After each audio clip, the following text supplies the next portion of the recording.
as far as my overall like thoughts on them and opinions on them, they're a good platform, especially for beginners. They're very clean, as you saw just from my screen share. They don't even have any graphs. Ladies and gentlemen, welcome back to YBI, where we discuss opinions and strategies on how to better your financial selves. What's good? It's your boy, Zion Roman, back What to if talk to you guys again. Today we got something for you guys, another review, and we are going to be talking about Stash today. Stash. Yeah, it's the app that all of you guys have been talking about. The app's got some buzz around it, and Roman, again, has done his due diligence in using the app and all that good stuff. So he is going to talk to you guys all about Stash. And again, I'm gonna sit here and learn some stuff. So what's some learn happening? some stuff. So hey everybody, Stash was probably low-key probably one of the first companies I ever saw that was started doing fractional shares. Which if you don't know what that is like saying you can take $1 and invest it into like Amazon when their share price is trading around like 2,000 or 2,500, something like that. And you can invest $1 in there and still get a piece of that company. So you feel like you don't have to have $1,000 to invest, but you can invest with hundreds or tens or whatever you kind of have.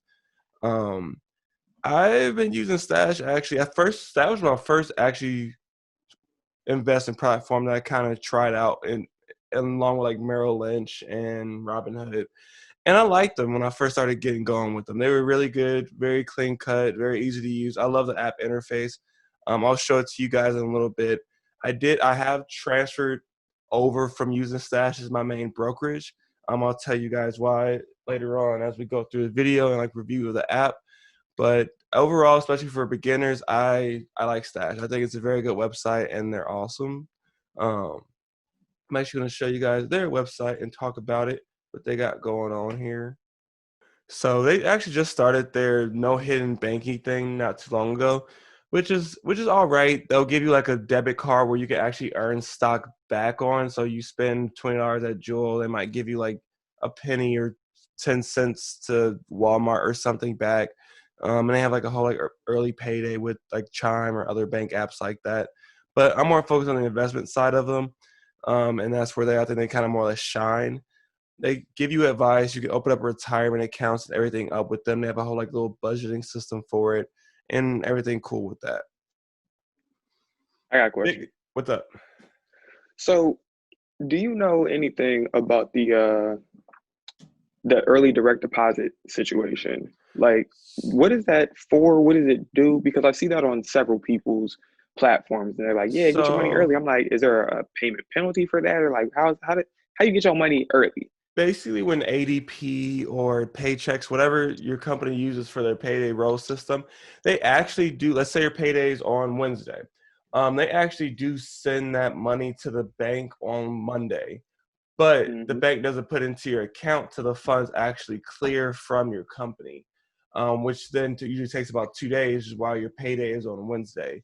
Basically, with Stash and Chime and other apps that kind of use that is they post it to your account early because they just assume they'll be like, okay, well, a company's got the money, or it's going to pop up, they're going to get their money back, so they can credit you that money early. That's basically how that works. Chase and Bank of America, Citibank, bigger banks, they don't do that because they're old school. They're like, no, we're gonna wait for the money to post before we actually give it to the person. That's how that works. Um, I'm not really a Right. fan for it back and forth because to me, if my payday's on Wednesday, I budget around that. Whether it's Monday, it doesn't matter. Getting the money 2 days early really doesn't help you. It's a, I guess it's a boost you can say to your other coworkers, yeah, I got paid already, but okay, now your payday is on a Monday, and now you still got to budget around Monday instead of Wednesday. It's the exact same 2 week time frame, no matter what. So Makes perfect sense. that's my thought on that one. Oh yes, fees for Stash. How does Stash make their money?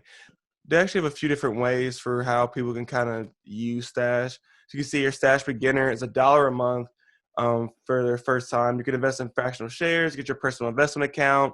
You can get a bank account if you want to, in the car and all that jazz. Um, then you can kind of go to your Stash growth, which is $3 a month, so you can have your traditional IRA and investment accounts, and you can kind of get some more personalized and advice for it. But basically, you just get a retirement account through them if you want.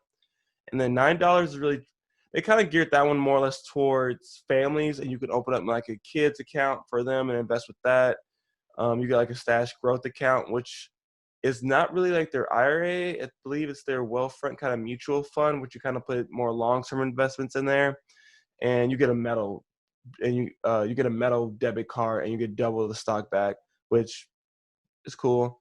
The A stock metal debit card? a metal debit card. You people get like a certain credit cards that are metal, makes you feel a little more premium when you got that I debit low key card. want to do that just for the Um, for the most times when you get a metal card, you're probably paying a higher fee for whatever that is for that. I Um, don't got it. I have always used a Stash Beginner account just because I get my IRA through like a different company and everything like that. So I just never really needed anything else beyond that. Um, really, why I ended up wanting to switch over from Stash was for the fee. When you're first time starting out, $1 a month is not really anything. But as you start to grow, you start thinking about it as, okay, that's costing me about $12 a year. That means that my investment needs at least make more than $12 a year, which if you're, depending on how your investment is going, at least if you're tracking about 5% growth a year, let's do the math on that.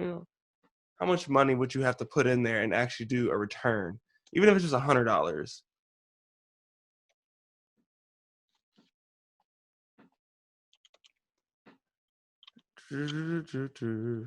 Actually, at least would have to invest about 200. Yeah, about 220 to $225 to actually make just to recoup the fees. So that means you at least got to maybe start off putting like 400 to $500 in the account before you really can get past that hump. And that's not counting dividends and everything else, but that's how I looked at it. And I was like, well, I could use something like Robinhood or M1 that charges no monthly fee and not have to worry about wasting that money and have to put a certain amount. Even though I already had passed that amount in my account, I was like, well, I can just save that money a year and pocket that money. Um, I still do use Stash to this day because they started doing the Stash party thing every Thursday where they give away free stocks. And I think that's just cool.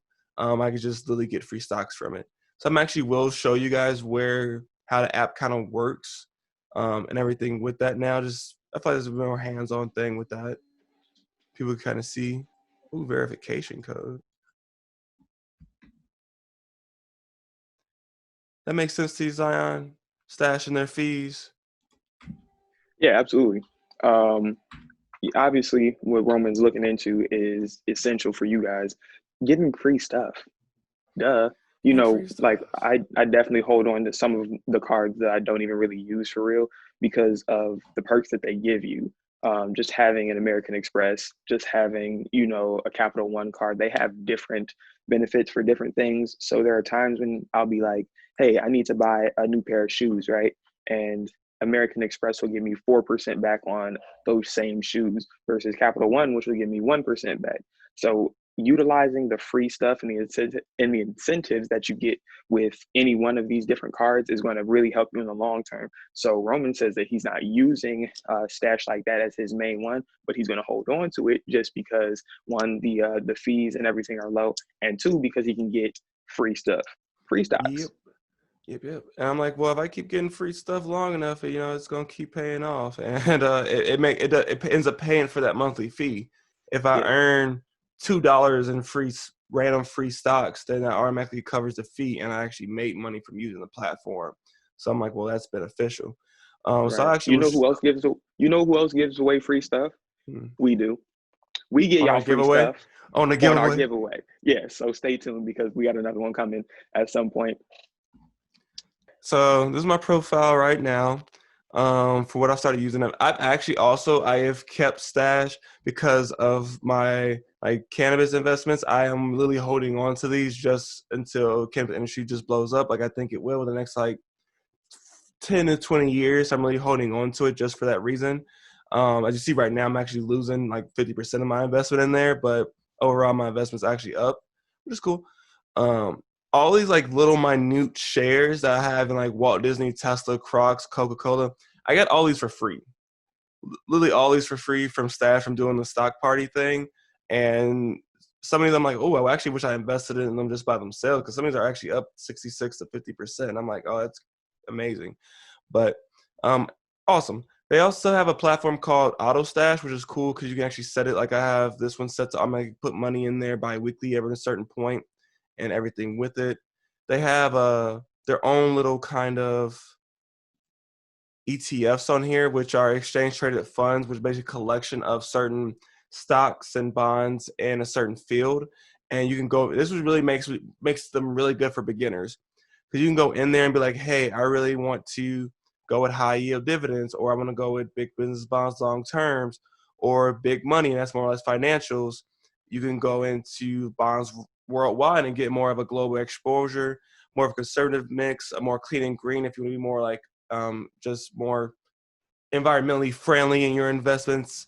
You can go with China, cannabis. You can go with so many different fields up here and be like, oh, I really don't know anything too much about stocks, but I can put money in these things and be like, okay, it's going to grow here. I'm going to go there. If you're into gaming, you have something for that. And I feel like that's what makes Stash really cool and really easy. Is that you could just pick different little ETFs and just hop right in there and invest in those things. Energy, real estate, and inflation events. They have so many, and it's great for that. They also do have individual companies, like you saw all the little fractional ones that I got from them for free, or you can actually invest in whole companies by themselves. They make it really clean and very easy. You can very clearly just see what the company's about right on there, and that's why I like them. They're very clean, simple, and very user friendly. Makes sense. I mean, that's part of why people are using different apps. It's just because they're easier to use. I mean, I feel like people, especially when they're getting into purchasing stocks and stuff, that they're like, man, I don't know anything about this. Do I need a broker? Which you can go watch that video because we already talked about that.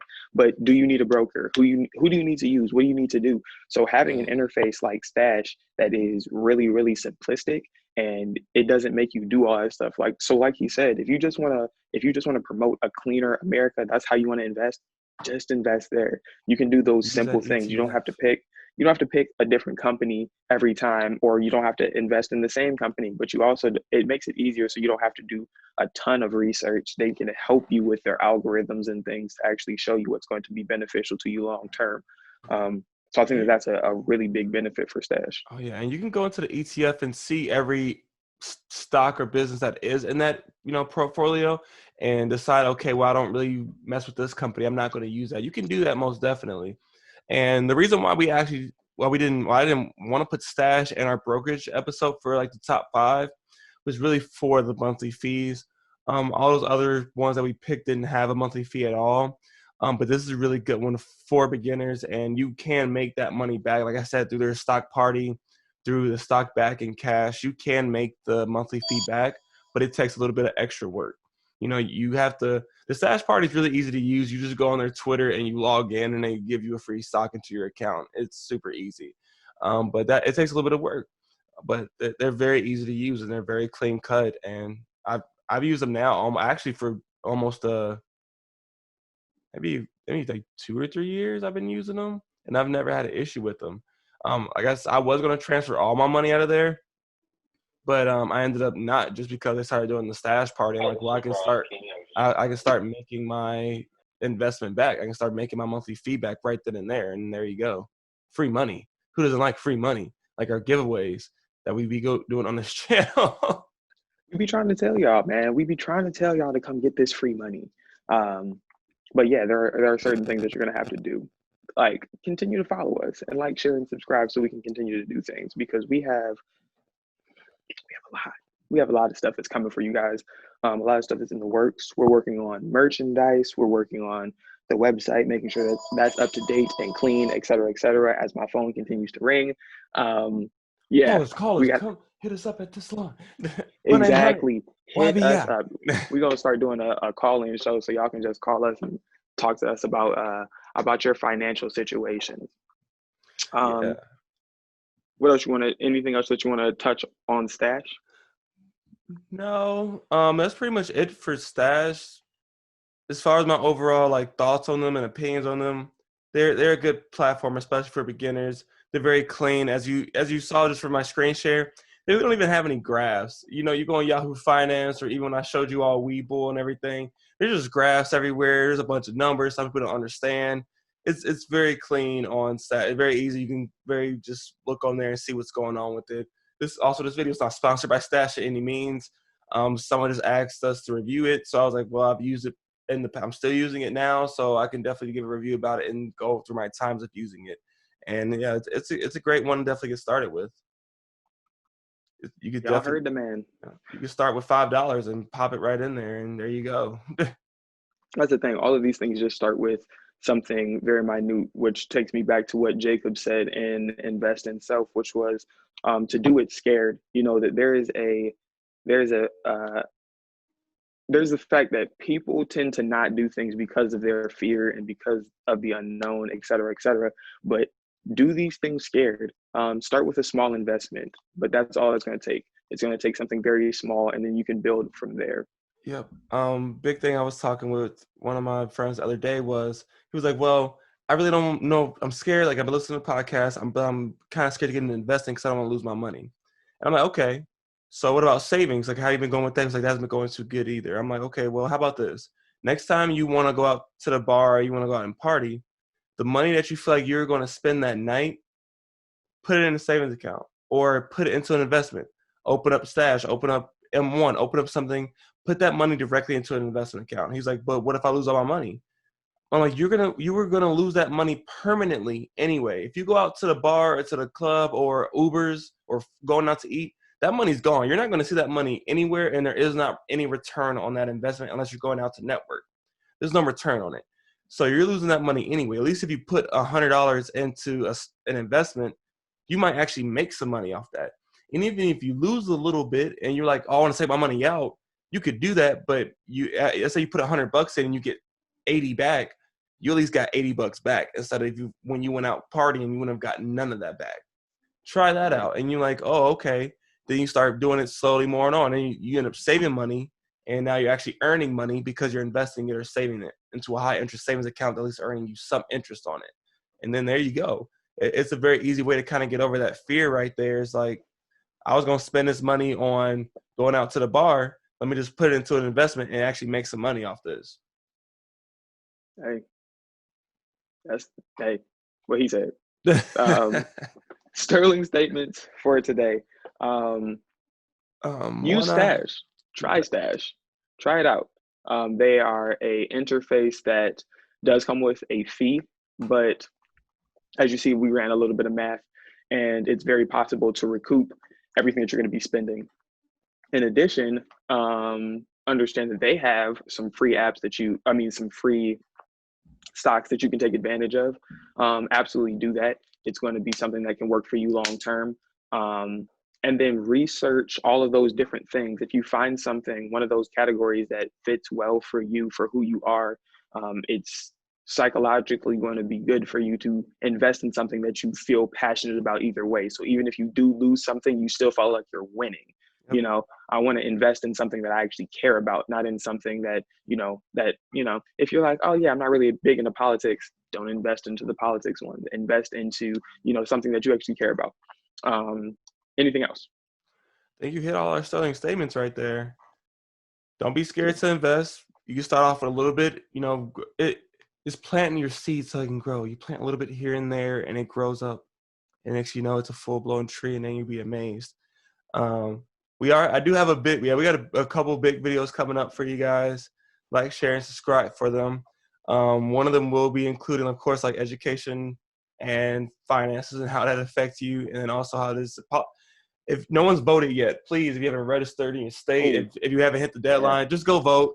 Doesn't matter who you want to vote for, go do it. It's very important in our lives. It affects our lives for us to go out there and vote. So please do that. And let's get it going. I am planning a video. I'm going to go over my entire, my personal 100 stock portfolio that I've been growing for a little bit with you all here in a little bit. It just takes some time to get all the information together for you all, but it will be coming. And yeah, love you guys. Thank you for your support. We may be young, and we may even be broke, but we are always investing. We appreciate you guys. Till next time. Peace. Hey everybody, thank you for listening to Young Broken Investing. We just want to let you know that these are the opinions of the hosts, are not meant to be the basis of any security purchases or investments. We're trying to give a little information out there for everybody and have fun and be safe.